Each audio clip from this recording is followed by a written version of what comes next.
Hello, and welcome to Conversations with Belle, where we discuss real life issues in a meaningful way. Today, I am delighted to have Dr. B. Smith here to discuss a topic that is incredibly important to me, minding your mental health.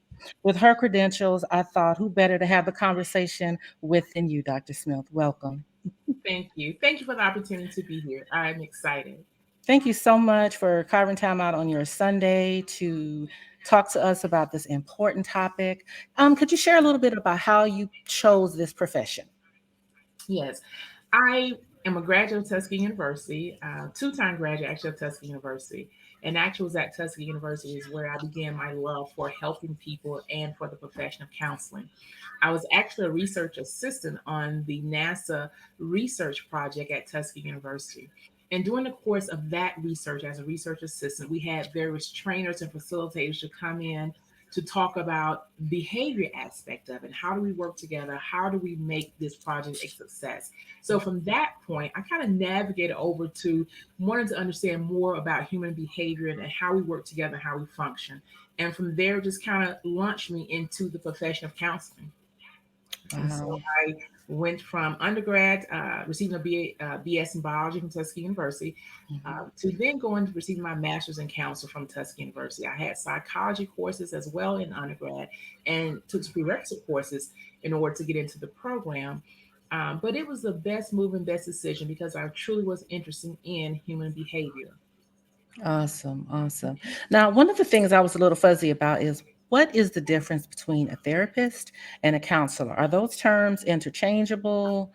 Mhm. What's the difference? That's a good question. Those terms are actually interchangeable. Yeah. Okay. But historically, I think the discussion was around how do we define the difference between the two? Again, that was historically. And historically, we would talk about counseling, for example, being short term or therapy or psychotherapy being more long term and look at psychodynamic and deep seat rooted issues. Mhm. But that was years ago. Now, the focus is more so on what is the education level of the individual professional, what training have they had, supervision, what is the licensure or certification that the individual has. So that is basically what should inform if this person is able and equipped, qualified and licensed legally to provide the service that they're providing, whether it's an issue dealing with adjustment from a divorce or it's an Mhm. issue or concern around the schizophrenia, bipolar, and things, or depression, things of that nature.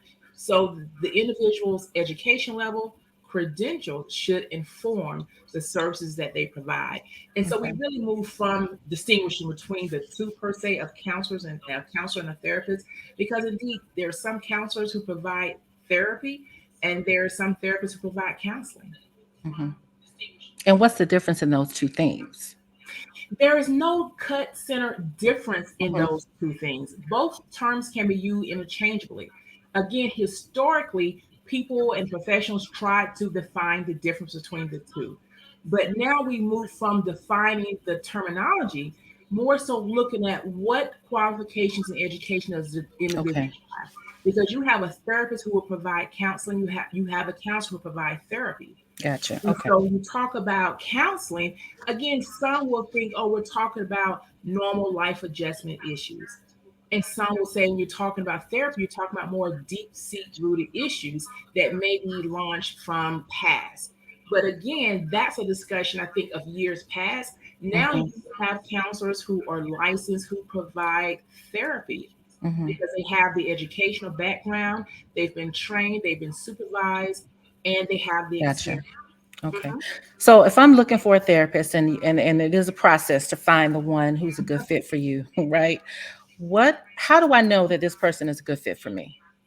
You know, you know that by having the conversation. You may not find that out until after you've had the first visit. And so some people are able to vet individuals via the phone and say, hey, it just didn't feel right in my gut. I don't think that'll be a good fit for me. Mhm. And some may not find out until they're actually in a therapy session, the first session or two, and they Mhm. may say, hey, this is not a good fit. Mhm. Either you have differences in treatment plan, you have differences in understanding where the individual is. Have difficulty understanding their culture, their background, Mhm. or just understanding how do you meet the needs or build a therapeutic rapport. And so, Mhm. if the individual professional can't do those things for you, then Mm-hmm. you move on to someone else, just as if you would go to see your primary care physician Right. and you didn't feel there was a connect. You Mm-hmm. just go down the list and go to another person. You get another referral. You call your insurance company. You get a Mm-hmm. referral. For counseling, you would simply call your insurance company, ask for the behavioral health department. They can give you referrals and tell you who's in your network, who's not, so you can vet from that standpoint. Mm-hmm. There are a lot of platforms out now, such as Psychology Today, where you can go and look up and look for counselors or therapists, and from there start the vetting process. Mm. Okay. Mouthful, right?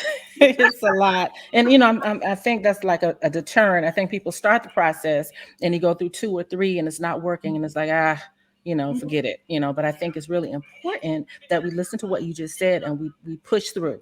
We Mhm. push through so we find the right fit so that we can get the help that we need. And that's a Um, good point that you said, is that you have to push through mhm, and you have to be committed to the process, and yeah. you have to be committed to wanting to experience change in your life and then just Mhm, improve quality of life. Just as if you go anywhere else, whether it's to your hairstylist, general mhm, practitioner, whoever you would go to, if they didn't do the job right for you, or there just wasn't a connect for you, you move on. Well, you right, have to be committed to your mental health as well, to say, hey, this is not a good fit, but I'm still committed to my mental health. You right. know, if I go to a hairstylist, she doesn't do what I need for her to do, and I don't like it, I don't go back. But I Hmm. still go to someone. I just Hmm. kind of move around and find and vet out, research, go, don't go back, or find Hmm. someone that's just a good fit for me, who Yeah, understands me. yeah. Why is it important for us, particularly in our community, to prioritize our mental health? Why is that important? Prioritizing our mental health is just critical to our being. It's Hmm. critical to the essence of who we are. We need to prioritize our mental health so that we can stay healthy, not only mentally but as physically. Hmm. Prioritizing our mental health means that we schedule it into our lives. Just like we schedule in work, we schedule in worship, we schedule in exercising. We need to schedule in attending to our mental health. And it's Hmm. important to all communities, but it's important to our community, African American community, because we have experienced so much over the years, and we've been marginalized, disenfranchised, and we never stopped to say, hey, how did that make me feel? What was the impact on our culture from generation to generation? But instead, we kind of took let's say took a hit, took a lick, and keep ticking, however Hmm. that goes. And so we take those hits, we take those events that have happened, and we keep forging forward without pausing to say, "Hey, this impacted me," Hmm. or "This impacted my family." Hmm. But sometimes we do that because we're just trying to survive. We're Hmm. just trying to survive. And so we have to sometimes move from a place of saying, I want to do more than just make it. I want Hmm. to do more than just survive. Hmm. I want my life, my quality of my life to improve. And so I have to prioritize my mental health, prioritize what am I thinking? What am I seeing? How do I feel about what I'm seeing? What am I thinking about it? Because oftentimes, if we kind of leave it and do not attend to it, it'll Hmm. roll up and show up somewhere in Hmm. our lives. It'll show up Absolutely. either at the work, in our personal lives, or it'll show up in our physical bodies. There's a book out there that says the body keeps a score, and Mm. it's an excellent book, and it basically talks about what goes on in our body. It's kind of, you will see it show up in how we feel and think, and how we're thinking and feeling will show up in our physical body. So it makes that connection of the mind, body, and soul very well. Besides therapy and counseling, what are some other ways that we can prioritize?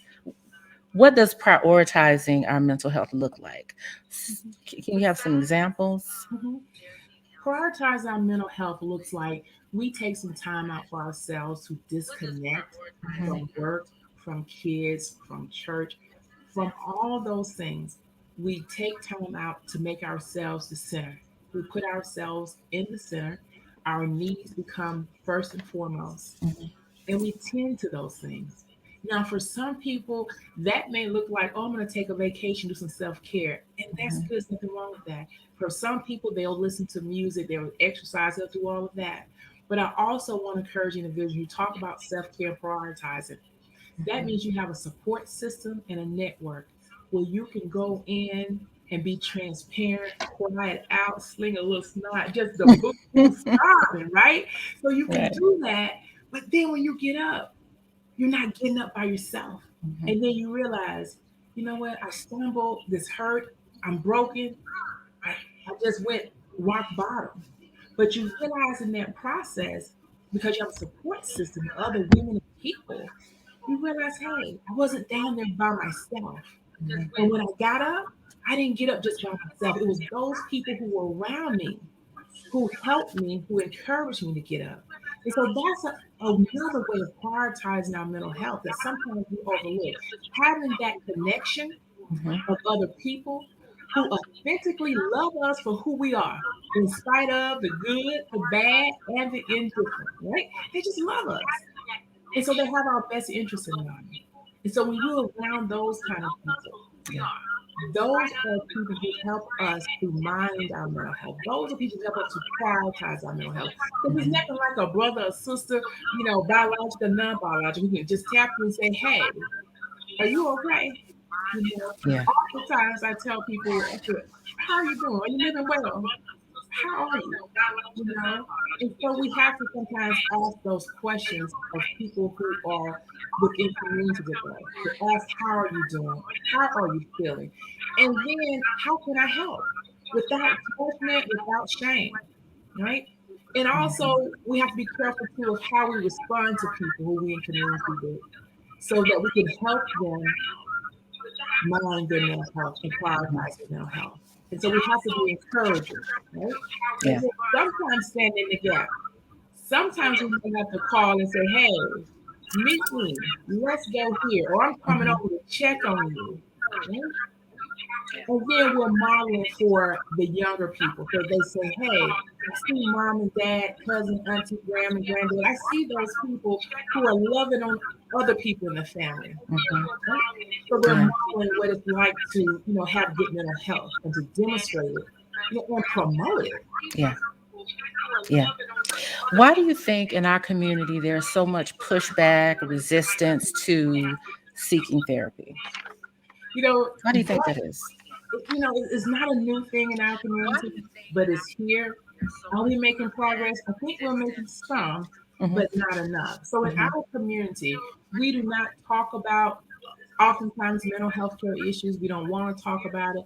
There's stigma associated with it. You must be crazy if you're experiencing this. Mhm. Or what's wrong with you? Why don't you just get over it? It's not that bad. Mhm. Or I made it through worse times than this. Mhm. And so we do that. We vilify people, we Yeah. shame people, and we try to, or even unintentionally, humiliate people who Mhm. have experienced challenges in life. Mhm. And because of that, other people look at that and say, I don't want to experience that. I don't want to be Mhm. vilified. I don't want to be humiliated. Mhm. I don't want to be put to shame because I'm struggling. Yeah. And then we have that issue we have to sometimes grapple with. And a lot of people have an issue of grappling with that is that post-traumatic slave syndrome Mm. of what happened many, many years ago has now such a huge impact on who we are Yeah. that most people do not embrace it because they don't understand it. Mhm. In your nucleus family now, if you're in your nucleus family, if there is an individual who was belittled all the time, mistreated and abused, Mhm. the onlookers or other members of that family, when they begin to branch out and have another family, they have their own family of origin. Some of those same behaviors may creep up because that's what they know. Mhm. Some individuals don't know how to show love Yeah. other than in a negative way. Mhm. So we have to be taught new skills so that we can now deal with mental health and not fall into that continuous trap of suck it up, you'll be okay, deal with it. You know, oftentimes we have to show some self compassion, but Mhm. also show compassion within the community. Yeah. To say it's okay that you're not okay today. Yeah. It's okay that you're struggling. You know, but let's agree that we're not going to stay in this place. Let's agree to connect. Let's agree to walk this journey together. Because oftentimes individuals who are experiencing mental health issues and challenges, they already isolate themselves emotionally and Mhm. psychologically. And so our words sometimes can push you further away. And when they get further away, it's much harder for them now to believe that, hey, I'm worthy, I'm valuable of receiving help. So Right. we have that stigma that we are still fighting against, we're still trying to overcome, because most people were taught, don't tell it. Keep everything in this house. Don't tell it, right? Mhm. So I think that impacted individuals' ability to want to seek help in our communities. Now, make no mistake about it, we still have to be careful about who we go and talk to about our Right. stuff. We have to vet out people. We have to have those safe places. We have to feel secure to have those conversations. But at the Mhm. same time, we have to have the conversation. Right. I think church has done a number, and I'll say it. I think church has done it, and religion has done a number on us. I can remember growing up that weakness was something, or if you it was something that you just that was not something you could show. You Mhm, can't show weakness, okay? mhm, You can't show pain. You can't show that you're hurt. If something's going wrong in your life, if you couldn't pray it off of you, if you mhm. couldn't fast it away, if you couldn't tithe it and it go away, then that meant your faith wasn't strong, or you weren't a good Christian. And so I think a lot of people carry things that they shouldn't have been carried. They should have been praying is fine, but you can also make an appointment to see a therapist or a counselor if you have some type of an issue going on. And I just think that can you speak to the church, and how you think maybe that's impacted our willingness to see a therapist, because you think, okay, this is happening to me because I'm not a good Christian, I'm not a good saint. If I didn't tithe last month, so this is now happening to me, or I wasn't good, or my past mistakes have caused me to end up here, so therefore I don't deserve grace, in these situations. Can you speak to that? Okay, and unfortunately, that has been a message that has been communicated, or there's been that understanding that, hey, if I didn't, if I'm experiencing this, I didn't pray enough, or Hmm. like you said, I didn't tithe enough. But I think we have to go back and have this conversation of what is the difference between religious practices and spirituality. Hmm. There's some religious practices, as you mentioned, that are helpful, and there's some not helpful. Hmm. Prayer is a good thing, and prayer can indeed be helpful, and it is a tool, but it's not the only tool that God has given us, Hmm. right, to be healthy. He's called us to be in fellowship with one another, but sometimes that message has been communicated that if you're in fellowship, that means you're coming to church. Well, being in fellowship means I also do it outside those four walls, Yeah. and opportunities for fellowship can be outside the walls, and they can be with people who share my same values and belief, who can help me move forward, who can help me process what I'm going through. Yes, prayer can work. Yes, prayer does work. And yes, prayer is a tool, but it's not the only tool that has been provided to us. And I think sometimes we have to kind of open up ourselves to understanding and receiving help from someone other than the pastor or the preacher. You know, traditionally we have gone to the preacher for everything. We've gone to the church Yeah. for everything. And I'm not saying we don't go to the church for everything. Please don't get me wrong. But what I'm saying is that there's so many other avenues out there that are that share the same value that individuals share, in which they can get help. And so we have to go back and look and understand the difference between religious practices and spirituality. And what are the differences between the two, and what's healthy and what's not healthy. Because to tell someone to pray it out, come back and see me next Sunday, and shout it out, come back and see me the next Sunday, you're going to be healed. It doesn't work that way Yeah. all the time. There are some people, yes, I believe that some people can be healed, suddenly, instantly. But then there's some things you just got to walk through that journey with them. You have to help them process and understand. Okay, this happened to me 5 years ago, and so because it happened to me, I am now experiencing some challenges. I may be depressed, or I have triggers that I don't understand. I'm just even trying to identify all of my triggers. Yeah. And so we have to be more open to mental health care licensed individuals who can help individuals prioritize and process where they are. I I've heard many pastors and preachers now, more so now than before, who would say, you know what, I have a therapist. I go to someone to help me process. And when I hear that, I'm just elated because now they're beginning to send a message to the congregation. You know what? It's okay. Mhm. It's okay to go to a therapist. It doesn't mean you're less of a Christian because you do. It doesn't mean you're going to hell because you do. It doesn't mean you have all these shortcomings. It just simply means you need help processing Yeah. what's going on in your life. That's all. Yeah.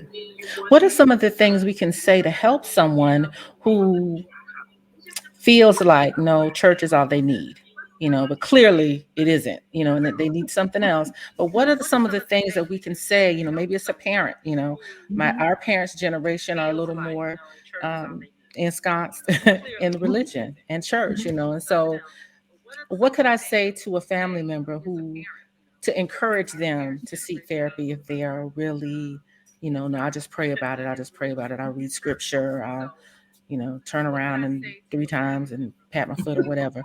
Like what can we say to You help know, them? one of the things that I say to individuals who want to see the value of their values reflective in counseling or Hmm. just encouraging to get in counseling, I let them know that, you know what, it's not necessarily a separation of Hmm. spirituality and counseling.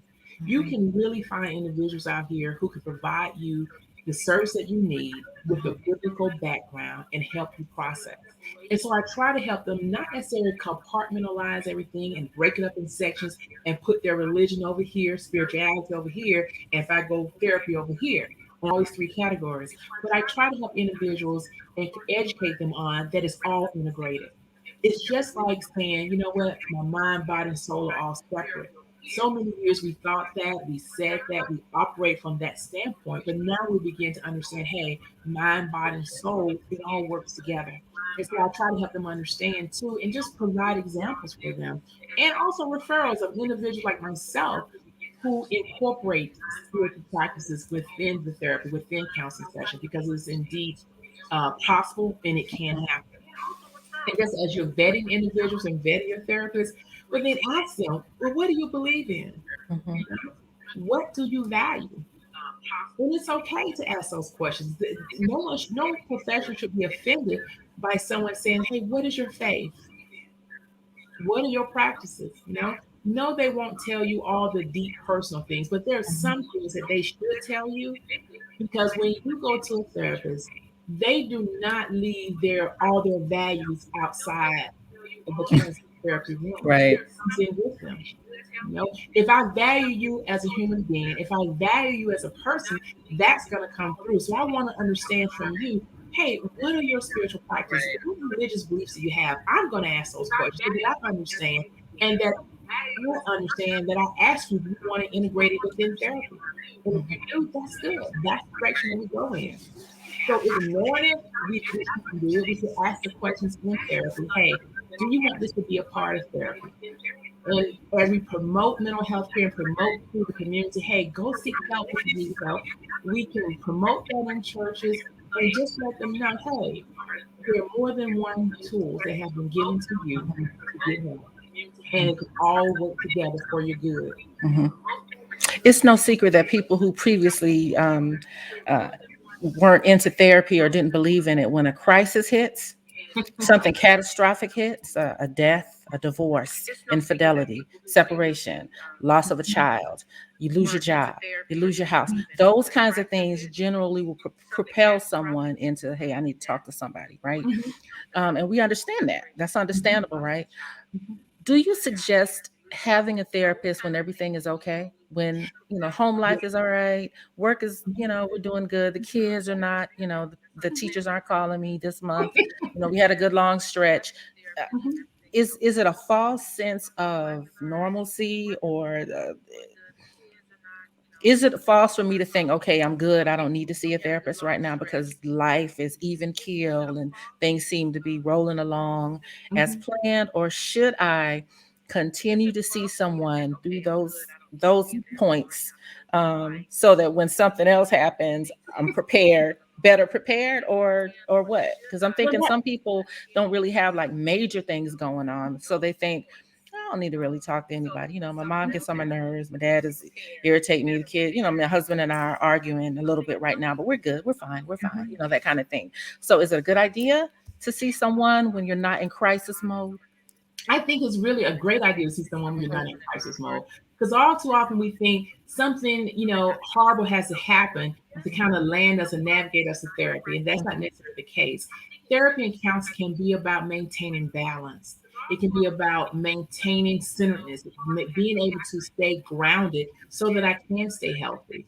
And oftentimes, you go to counseling to, if there's a crisis, you're there every week, and then when things are okay, or you have acquired the skills to navigate through, then maybe you'll pull back and maybe you don't go every week. You go every 2 weeks. That's something that you kind of decide upon your therapist based upon the goals that you've met in your treatment plan.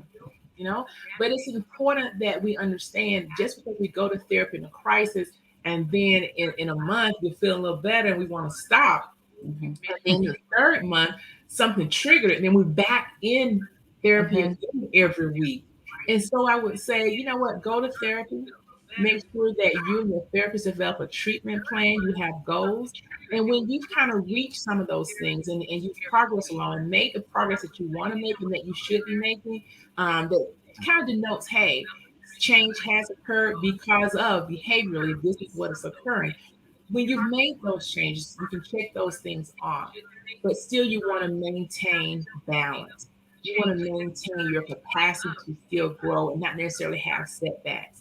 One of the things that I used to experience a lot with individuals, they would be in crisis, as you say, either going through a divorce, something's happened, they come into counseling, come to therapy, and they're there the first week, they're there the second week, they're there the third week.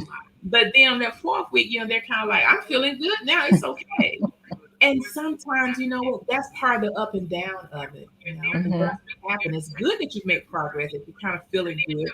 But now the question becomes maintenance mhm, and mhm, understanding that everybody has relapse. You kind of look back around sometimes. And what do you do in those cases? And then if you go to therapy and you stop, just know it's still okay to go back. It's not a mhm, thing that if you stop, you can't ever go back. You can right, always go back, but you want to go back and try to maintain some balance and some stability in your life. mhm, mhm. Now, these last 5.5 years have been stressful. Okay. We've had political shenanigans, we've had an uptick in racist attacks. We watched George Floyd be murdered on television. We watched protests and Mhm, rioting after that. We're in the middle of a whole pandemic and have been for a year and a half. Um, Many people have lost loved ones due to COVID. People have lost homes, jobs, families have fallen apart. A mhm, lot is happening right now. mhm, mhm, So, how can we unpack all of this in a healthy way? How do we manage all of these things that are swirling around seemingly simultaneously mhm. without losing our minds? How do we do that? A lot has happened, and we have to be in a place that we can admit that it has happened. Someone said to me, it felt like for them that it was corporate mourning, and I said, Mhm, I haven't heard that term before, but I think there was some truth to it. We have mhm, experienced what we call maybe a corporate mourning, where mhm, collectively we have all seen it directly, indirectly, trauma, directly or vicarious. It has happened.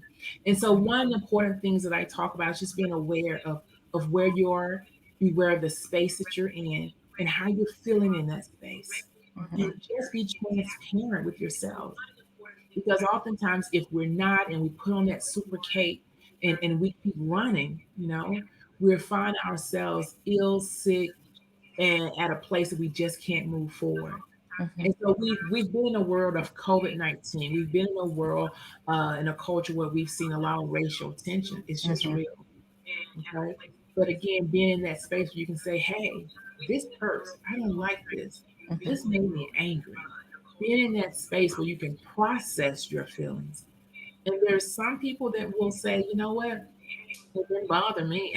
I'm okay." mhm, When I hear that, I'm also concerned as well because some individuals, their way of coping is to not associate with this, or disassociate. They just kind of turn their minds off, or their mind automatically turn off for them because they've reached that threshold of coping that Mhm. they're like, I can't take anymore. So they automatically disassociate. So I Mhm. would say again, just being in that space where you can be transparent about what happened, how you feel, what would you like to see different, who can you connect with to move this agenda forward, so that we can have a different quality of life moving forward. On post COVID-19, we have Mhm. to have the conversation of, what do we do differently? What did we learn from that? So we don't want it to happen again. But what if it happens again in September and October and the numbers go up? Are we better prepared to deal with that? Mhm. And how do we deal with that? A lot of people were isolated in their homes. And if you had individuals or other family members in your home, you were doing good because there was maybe someone there that you can have that connection to or have that physical presence to. But Mhm. the next best thing to physical presence was to get on Zoom or some virtual platform where you can see other people. And Mhm. that was a significant impact for individuals because they were isolated. They didn't have anyone to just have that human touch of the human presence. And they didn't realize, hey, that impacted me of my outlook now on life and how I feel, and my ability and my ability to trust and to connect with other people. And so, again, just that having that space where people can feel safe and secure and to just share their awareness of where they are. Mhm. So we have to be honest and be aware of where we are, that it was just a hard year for a whole lot of folks, and that we did have corporate America. And then we have to talk about what is trauma, how did Mhm. trauma impact us, and now moving forward, how do we provide informed trauma care? And how do we allow individuals now to write their narrative and give voice to what they've experienced? Because a lot of people were juggling a lot. Mhm. And some people were caring for individuals who were ill, some were working, crazy shifts, and Yeah. some were in the process of, they were losing people or they had people in their lives to die. But they didn't necessarily have spaces to say, hey y'all, this hurts. Hey y'all, you need help. And I know there were a lot of efforts that were put out there. A lot of people did a lot of things, a lot of counselors, a lot of therapists, a lot of people, a lot of mental health professionals. Mhm. They provided services. Right? So those things were there. But if some people took access and took advantage to utilize those services, but there were a lot of people who are still out there who still need help. Mhm. So just having that space where they can be honest and they can be aware and they can just talk about who I am. When I think about women who is being mothers, who's taking care of their kids, who are still having to go to work, who may be Mhm. taking care of someone ill, who may be doing 181 things and working and still keeping the household running, that was a lot. So how do we help them unpack that and just be real about, hey, I was a superwoman for the last year. What happened now? I'm tired. Mhm. And so we help them to just unplug, to level themselves, and to show self-compassion. And we have to communicate the message of it's okay to say, hey, I'm not okay. It's okay to say, I need to slow down. I need a time out. Mhm. It's okay to do that and to just unplug and let yourself just be in the moment. I feel like a lot of employers were tone deaf, um, particularly for those people who were still doing face to face, right? So, how do you carve out a space in the workplace Hmm. to manage your or preserve your peace, Hmm. preserve your mental health with all of this Hmm. going on? Because I can remember um, when George Floyd happened, and the next day, you know, I could look at people and we looked in each other's eyes and we knew, what we were all feeling the same thing. But I kind of feel like my employer totally Hmm. missed an opportunity to address something that was really important, something that was really significant. And even through COVID, teachers and frontline workers and, the clerks in the grocery stores, how do we get them the support that they need um, Hmm. so There, that they I mean, can manage the stress of it all? I mean, and this is the reality. Some employers just missed it, right? Mm-hmm. Some of them got it halfway right, and some of them got it right, you know. And some cared to say, "I'll work on, it, I'll get better, give us feedback." And some just don't care. That's just a reality. I'm not Mm-hmm. speaking bad of any one person, any Mm-hmm. one entity, but that's just the real world. And so individuals have to move to a place that they advocate for themselves and they seek out the interest support that they need in order to be healthy. You Mm-hmm. know, it is okay if you everyone has vacation days and sick days. Sometimes you may have to utilize those so that you can come back as a strong person, as a capable person, and not let anyone shame you because you are experiencing challenges during this time. To see what happened to George Floyd, to see what happened to anyone who was killed, hurt, injured, mistreated in any degree, to see that on live TV or streamed on social media impacts all of us. It Mm-hmm. impacted me.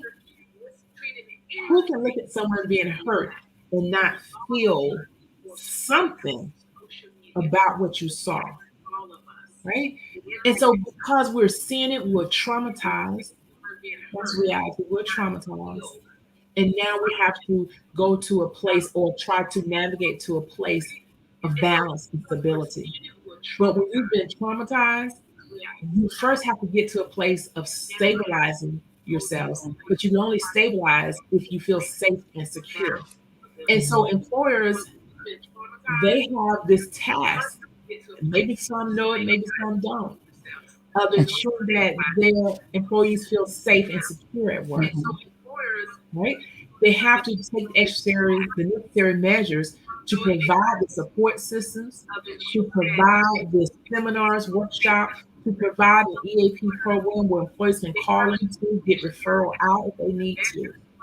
But they have a responsibility with providing those services to their employees. And most employers provide their employees with those services, but a lot of employees may not be aware that Mm-hmm. the organization they work with, or the entity that they work with, or the company that they work with, that there's an EAP program in HR. Yeah. So you can always call the HR and that's the EAP program. They'll provide you, help you navigate, and also they may provide some services in house. Now, some individuals will say, "I'm not going to do that. I don't want my boss, nobody getting in my business. I don't want to even chance it, right?" And I get that too. That's real. You don't have to do that. Just call your insurance company and ask for the behavioral department and ask for referral. But each employer at this time, they have that responsibility. They have that responsibility to help ensure that their employees feel safe and secure. If you want to maximize and you want to really hit that bottom line, you want people to still produce, you're going to have to shift and provide those services. And yes, there are employers who kind of thought during the year, we just want everyone to come to work, put on a mask, okay, you know. But those are the same individuals who they're human beings like us. Okay, they're human beings like us. I don't Mm-hmm. think a lot of them knew how to navigate through COVID-19. They were Right. experiencing for the first time, just like Clueless. everyone else in this world. So they didn't know, right? They didn't have a clue, and so we all had to learn together. And so again, like I said earlier, so what were the learnings from COVID-19? From all perspectives. And if this happens again, what will we see differently in regard to disaster mental health care, psychological first aid? When Mm-hmm. does it happen? How quickly should it kick in? And how do we educate the public on how do we provide those services or who provides those services? Because it's important to understand that everyone that hang up a shingle and say they can provide counseling and therapy may not be licensed and may not be skilled to provide those services. Mm-hmm. Because there's a difference in providing counseling and therapy versus providing coaching. Yeah. And someone who's just doing coaching should not be engaging in therapy with someone. Mm-hmm. And just making sure that the person who's engaging in therapy with you is licensed Mm-hmm. in the state where you are, and they're in the state where you live. Unless there's some kind of portability law that's been passed, and right now we're working on portability and compact, so we can have um, individuals who have professions and practice from state to state, but that hasn't passed yet, not yet. Mm-hmm. Okay. Let's switch gears a little. Okay. Another thing I think that has done a number on our mental health is social media. Okay. I have my own opinions about it. But how do you think social media has contributed to the unraveling of our Mhm. mental health? Because I see it. I see it. Mhm. I see it. Social media has played a great part in that. And unfortunately, social media portrays this image that Mhm, everything is okay, that everything that's glittering is gold. And that's mhm, just not the case. mhm, We have individuals, we have to be mindful that just because someone is social media famous, and I've heard this term in certain circles I move in, Facebook famous. mhm, That doesn't mean you have good mental health because you had X amount of likes on your picture. It just simply means you had X amount of likes. That's it. mhm, And so social media, unfortunately, has conveyed a message that smile, be happy, and pretend like it's all okay.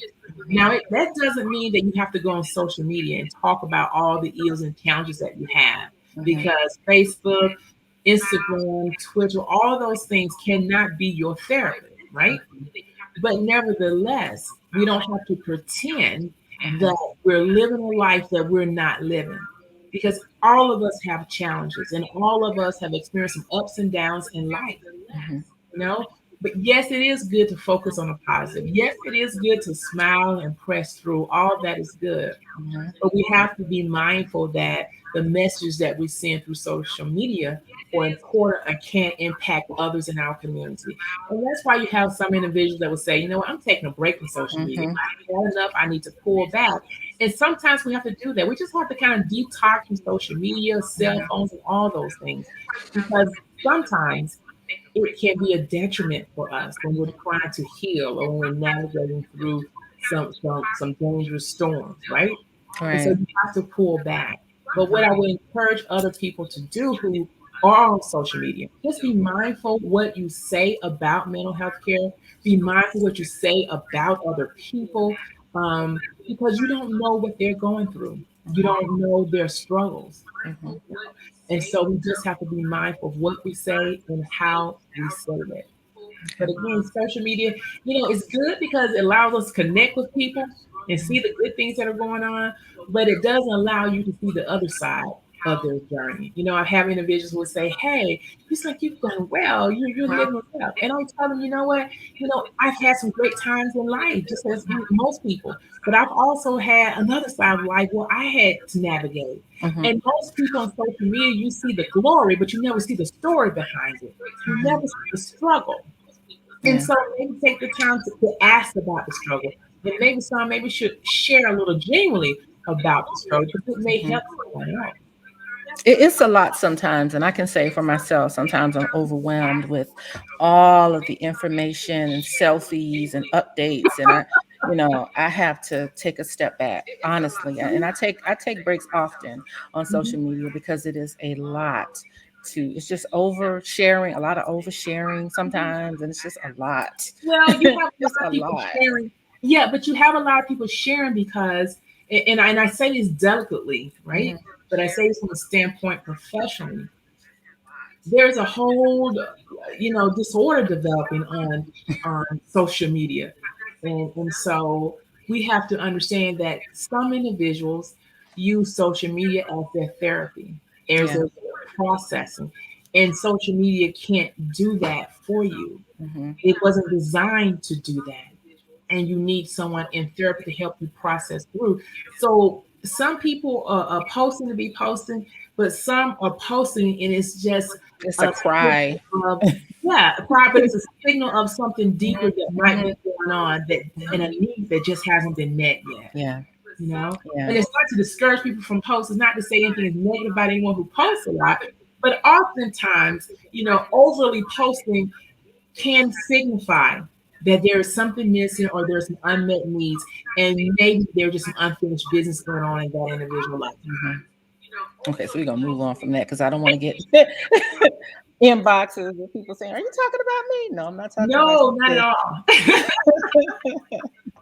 Okay, so I want to talk quickly about the strong Black woman trope. Every time I get an opportunity to talk about it, Mhm. I'm going to mention it. How do we lay that cape down? It is not a real thing. Calling me a strong Black woman is not a compliment. So Mhm. please stop that. And how do we get rid of this narrative or change it or soften, people's opinions of Black women? How do we lay that down? Well, interesting. I mean, you're right. I think we carry that narrative that we are superwomen, that we can endure it all. We can walk through walls, we can walk through bricks. But the reality of it is that we're human beings, and Mhm, we feel like any other human being, any other woman of any other ethnic race. mhm, Feel, we hurt, and we bleed the same blood. And so one of the things we have to be intentional about is communicating and advocating for ourselves to mhm, say, hey, this I like, this I did not like, this I can do, this I can't do, and set some appropriate boundaries. Now, will people respect your boundaries? Some will, some not, but doesn't mean you don't advocate for yourself. It doesn't mean we mhm, don't advocate for each other. When mhm, we see that there's another individual, another Black female, another female who's struggling and is wearing that cape, we mhm, can say, hey, how can I help?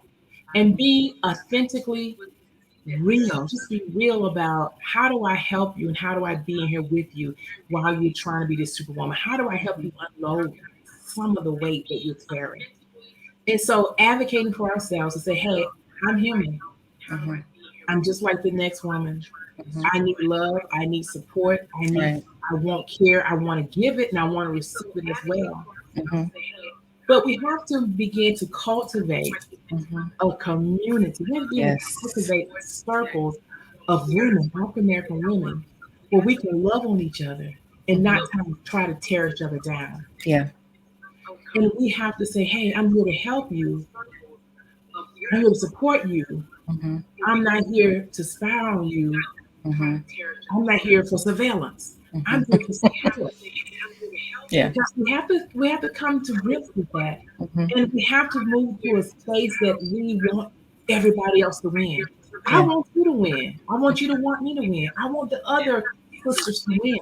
Yeah. But to be in that place that I truly want that and I truly promote that and advocate for that, Mhm. then I have to have dealt with who I am and my issues to a certain degree, and that's with all of us. Because when we can't go in that space where we can advocate for other women and help other women succeed and help them to take off that super cape and take off all that and help unload some of the weight for them, when we can't do it, Mhm. that's more about who we are and where we Right. are.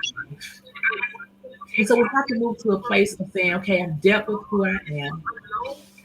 I've dealt with trust issues. I've dealt with respect, dealt with those things. So I'm able to say, hey, sisters, what do you need? I see you. I see you running hard, Mhm. 100%. Okay, on this week, I'm gonna take 10. You take 10. You take 10. And that's part of community. So if Mhm. you got about 5 or 6 sisters around you, and they all taking 10% one week, Yeah.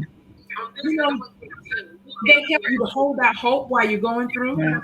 and they help to strengthen you when you come Mhm. through. Right. And that's what it's about. So we can change the narrative of the super black woman, right? We can Mhm. change the narrative by how we interact with each other and how we help each other live out our lives. That's just Mhm. like we can help change. We've helped change the narrative. We're still helping change the narrative of that angry black woman. Well, I Yeah. think it comes from being superwoman all the time, and you just Mhm. don't fed up. But also, yes, the community and the sister circle has responsibilities. But individually, we have responsibilities. We have the responsibility to ask for support. We have the responsibility to expect it Yeah. and to receive it, but we have to give it as well. We have to give it as well. And so, again, we have to advocate for ourselves. We have to speak Mhm. up and say, well, in a respectful way, sister, I need some help. Can you help me? I'm Mhm. struggling with this. Can you It's help just, me? yeah, you remove the expectation that we are going to save everybody because we Because can't, but it's Mhm. expected of us, right? And it's just like when you're in an airplane, when that oxygen mask drops, you have to put it on yourself first before you can help anybody else. So, my sisters out there, please, it is okay to wave a white flag and say, Yeah. I need help. I'm laying this down today. I can't do it all today. I may not be able to do it all this week. Um, Give me some space, give me some support, some love, and I'll get it done. But this is too much for me right now. And I know for me personally, I struggled to get to that point. But once I realized, hey, I don't have to carry this all the time by myself, I stopped doing it, and life has been better because of it. But I just think we should take that expectation off of ourselves to save everybody, and we have to save ourselves, and part of that is putting that cape down. You don't have to be superwoman. It is a lie. It's a setup. It's a setup. But we have to show ourselves that self compassion. You have to Yeah, show yourself yeah, it's a compassion. setup. Yeah. Hmm. Yeah. Okay, so I want to talk about toxic family members, right? Mhm. We all have one or two or three or all, you know. All. How I grew up under this idea that, that's your blood, that's Mm. always your family, that's your Mhm. mama, that's your daddy, okay, yes. But can you speak to toxic family members and how, as adults, we should deal with them?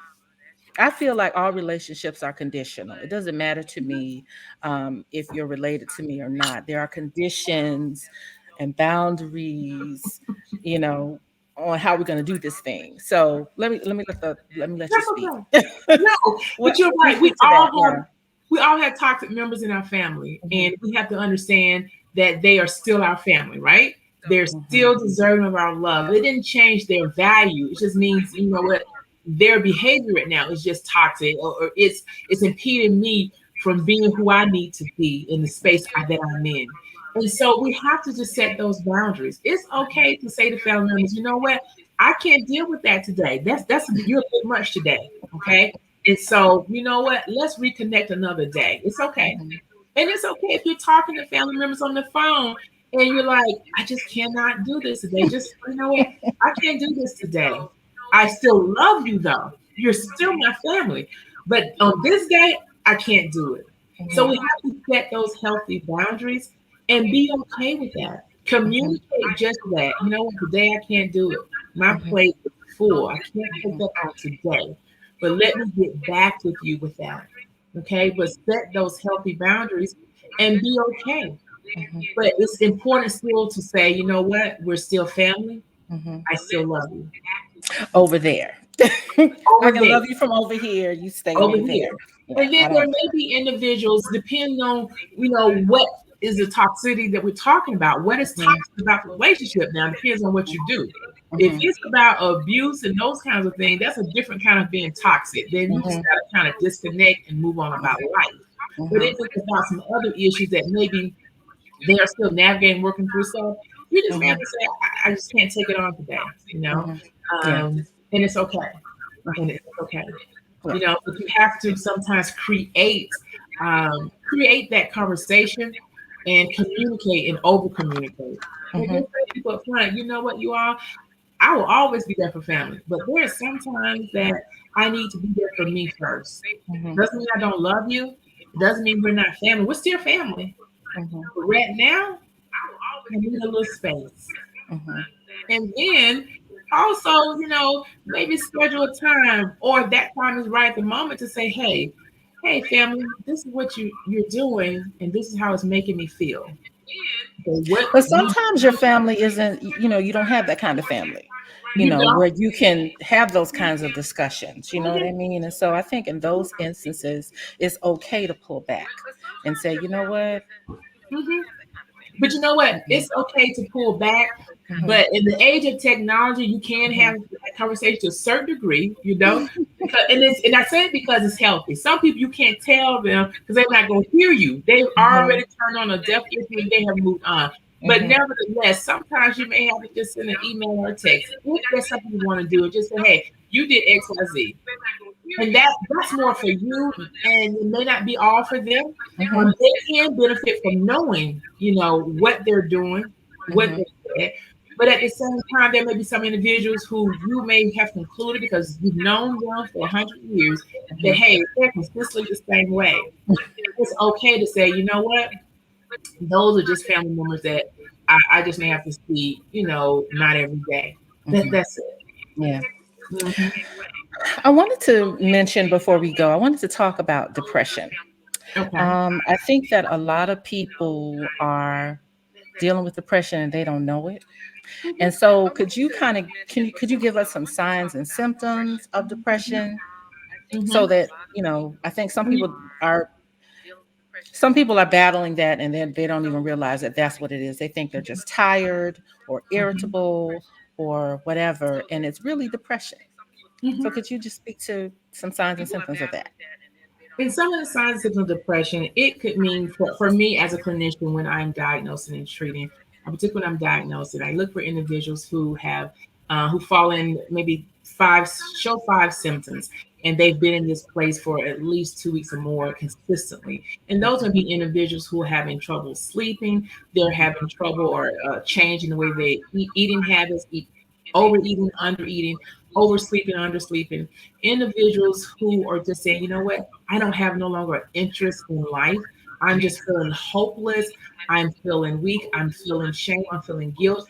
And they're going through all those stages and they're having those experiences. So when I hear that, then I begin to explore more of the depression aspect of it. Mhm, And I mhm, always assess for suicidal ideation. mhm, I always ask, okay, um, have you had thoughts of hurting or harming yourself? mhm, And not afraid to ask that because it's just a good question we need to ask because I need to assess where they are, where the person is.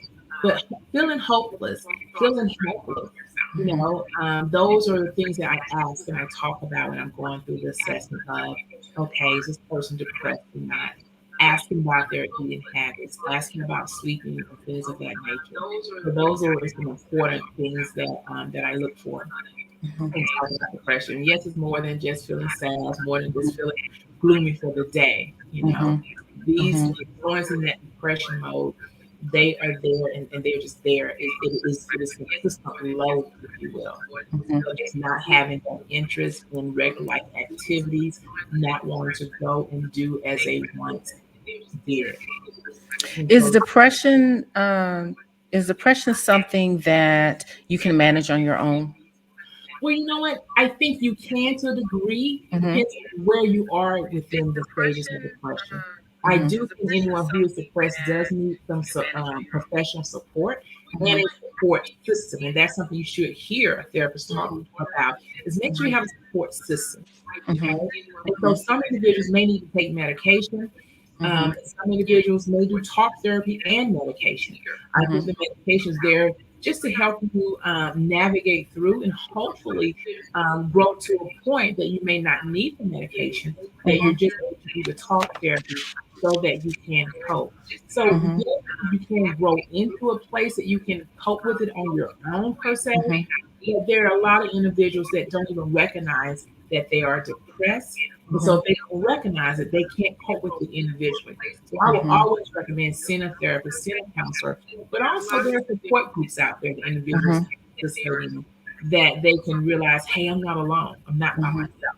One of the things that depression will do for you, it will cause you to kind of isolate yourself. mhm, And that means you're not receiving necessary support, you're not receiving necessary help that you need. Because as you're going through, individuals and clients and patients have gone through depression, they've had relapses, right? mhm, So they needed to know, hey, we've been seeing these X amount of time. And so we're going to wing off a little bit, maybe come once every 2 weeks, now to places once a month. But however, if we ever need to mhm, change that treatment plan, we need to change it. mhm. Coming back every week.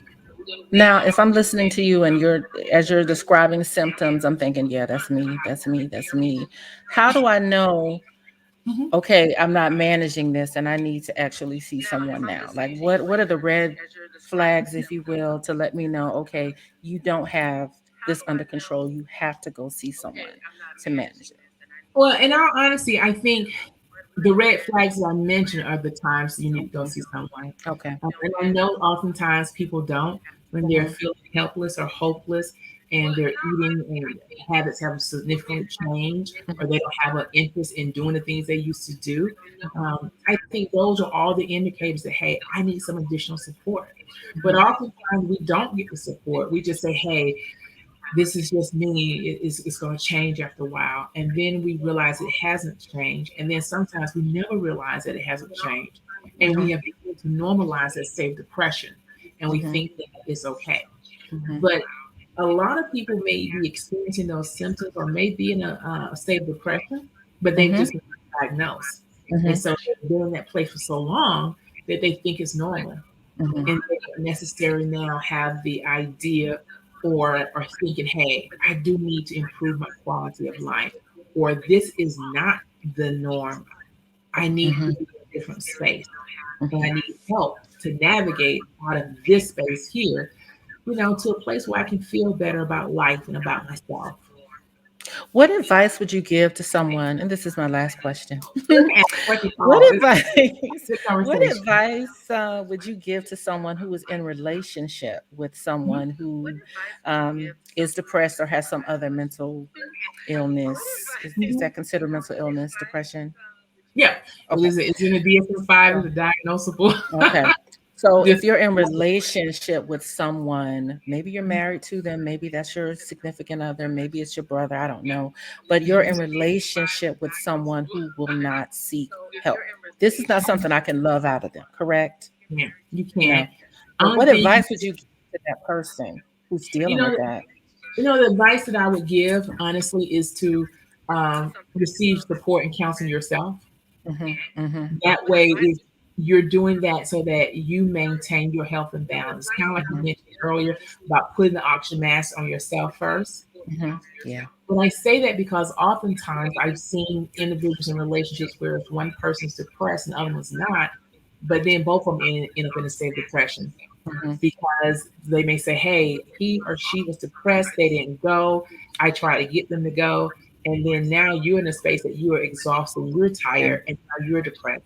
So I would Hmm. say seek the support that you need to maintain your balance and stability, but Hmm. also it will help you to gain skills and gain other knowledge to help that individual by first modeling that it's okay to get help, it's okay to go to a therapist. Because if they're not going, it's because they have some fear of some unresolved issue that says I shouldn't go, Hmm.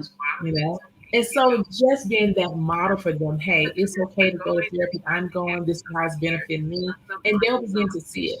But also to encourage them and provide them with the resources that they need to go.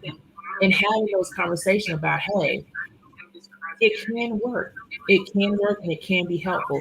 We talked about earlier about in our community about, you know, we don't necessarily value mental health or going to see a Hmm. therapist. I think this falls in that category as well. It's not necessarily valued. We just decide we're going to trudge through, we're going to struggle through, stumble through, and, feel depressed after all that, right? Still not have overcome. And some Hmm. people, I'm not saying some people are able to manage on their themselves and have a good outcome. But Hmm. for a lot of people, they don't. And so they stay in that place of just being unhappy and they wear that mask every day. Hmm. They put on that mask. But we have to be careful. You have to be careful. We all have to be careful that we have people around us who have a mental disorder such as depression, that we're not an enabler. Hmm. Okay?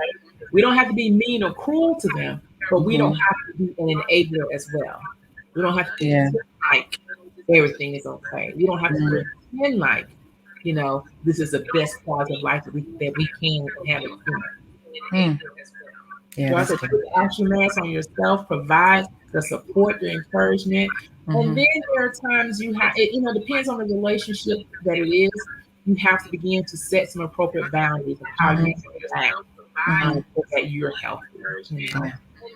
You have to provide that. But again, you have a lot of individuals who are in marriages who may have a spouse who's depressed. And Yeah. that spouse says, I'm not going. And it could be, oftentimes I hear clients who say, my he won't come, right? Hmm. They'll say their husband won't come to therapy. And I hear that a lot. And it is real, yes it is. But the only thing you can do is put the message on yourself first. Hmm. you know. Yeah. But I think sometimes if individuals, particularly talk about African American men, if they Mhm. can see the example out there of Mhm. Black men therapists who are there to help, or just men who are in therapy, because that says to other people, there may be someone who can identify with me. There may be someone who understands my journey. Mhm. And then we also have to begin to dispel myths that we have in this society about men of color, about Black men. And Yeah. those myths include, they're not important. They don't really Mhm. want to be helped. They don't want anything different. And so once, because I think deep down, most people do want an improved quality of life. They do want the good life, if you will. Mhm. To experience all of that. They just don't know how to get there. They don't know how to get there. Yeah. And because they've been taught to suck it up, they've been taught to hold it in, to Mhm. be that strong Black male. And they've been taught again just to suck it up, to make it happen.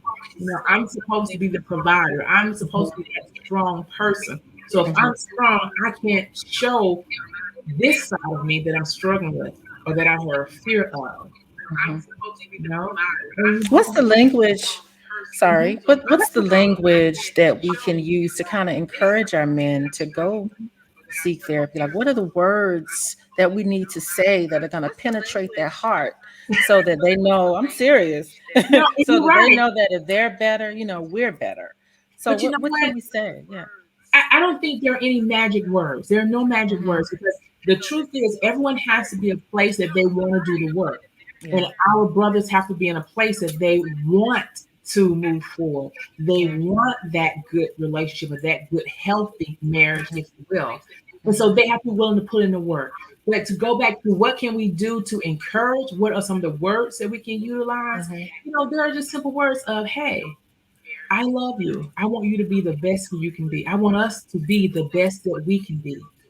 I want you to be the best. Now, those words don't change anything overnight. Hmm. And some still may say, I'm not going, or I don't think it works. It doesn't make a Hmm. difference. But oftentimes you have individuals when they've hit rock bottom, and it's unfortunate sometimes it takes that to hit rock bottom to say, hey, I need to go, I need to get some help. Yeah. I need to navigate a different place. Because we Yeah. have to understand we don't know for some individuals what they experienced in childhood. We don't Hmm. know what kind of models, role models they had, or what they were taught about manhood in Hmm. their childhood. And sometimes individuals, and oftentimes, they were taught what manhood is, and maybe that message was not the correct message all the time. Hmm. You know, Right. and so they Wow. role models as Hmm. well to help them navigate. And I would tell my brothers and so forth, have brothers around you in your circle Hmm. that are authentically good, authentically healthy, and they can help you be healthy. And there are Hmm. oftentimes they may need to expand their circle to professional people or have mentors Yeah. who will say, hey, I've been down that road before. Hmm. That road is not going to lead you to where you want to go. It's That ain't what unhealthy. you want. It's what you want. It is That ain't destroying what you, you want. destroying people Yeah. around you, right? So you got to do something different. So just Yeah. begin to have that conversation about, hey, and you want something different, you have to do something different. But now, oftentimes, they may hear that differently coming from a female versus another Another male. man. Yeah. Yeah. Now, if you say it, you are that nagging Mm. Black woman, that nagging sister that just won't shut up. And you're just saying, I'm just trying to make this all better for all of us involved. Mhm. But again, sometimes the message has to come from someone else who they identify as someone who understands their journey and their experience. Yeah. I can't expect a Black male to fully understand my journey experience as a Black woman. Hmm. Now, I do have the expectation that they can empathize with it Right. and they can be supportive with it and they can provide the comfort that's needed. Right. But with all that said, I don't understand the Black man's journey completely because I haven't been Right. in that journey. I haven't walked that walk or talked that talk. Right. But I can listen to them to share it with me. Hmm. I can be empathetic towards it. Yes. And I can say, hey, let's connect up with other brothers and sisters because we are truly better together and stronger together. And if Hmm. that's the case, and it is, then let's connect with other people who can help guide, who can help direct us. Yeah. And for couples, Definitely always have older couples in your life who can help guide you and direct you. You know, if only people in your circle are those who are just your age, then Mhm. that wisdom stop at that age. You want individuals in the circle who wisdom expand beyond your Right. level. Mhm. Right. Absolutely. Well, we are over our time, but that's because the conversation was so good. Do you have any parting words for our listeners? You know, the parting words I would say is to take care of yourself Mhm. and to understand that your mental health and the care of yourself is indeed important. Mhm. It's important. Show yourself self-compassion. You know, Mhm. you deserve it. You Yeah. know, and not to belong the time, but 95% of the people believe that mental health is important, but only Yeah. 26% are actually prioritizing their mental health. So we have to begin to We have line to up, get those numbers up. yeah, we got to line up the value system Yeah. action. Yeah. And then we have to begin to reduce the stigma of mental health, reduce the stigma, and stop shaming people, making people feel guilty about who they are and Right. where they are journeying through and navigating through. And then Right. sometimes be authentic and be transparent about our journey and where we are. You know, I said earlier, some people will say, "Hey, you seem like you're doing well," and I said, "You know what? I have, but Mhm. you see the glory. You don't know the story. You don't know the story when I did not have. You don't know the story when I stumbled. You don't know the story when the people I need to support me didn't support me. But there were always other people that were there to help elevate me." Mhm. You know? And so I'm Yeah. thankful for people who we can stand on their shoulders so that we can be here. And so I Mhm. just say to everyone, you know what? Show yourself some compassion, show Mhm. yourself some love, just as we show other people, and prioritize your mental health. Prioritize spaces and places that keep you grounded and that Mhm. keep you true to who you are and you serving your purpose and fulfilling your mission here in life. Well, this is a conversation that we are definitely going to have to continue at some point. I am passionate about mental health. I am passionate about how important it is to our community. I thank you again for taking time out to speak with us. I learned a lot. I'm hoping that the people watching and listening learned a lot. And gladly I'll welcome you back to use my platform to get this message out because it is so very important. Thank you to everyone for tuning into Conversations with Belle. You can find me across all social media platforms. I am Belle Morgan. I look forward to seeing you again very, very soon to talk about real life issues in a meaningful way. Until then, have a great evening.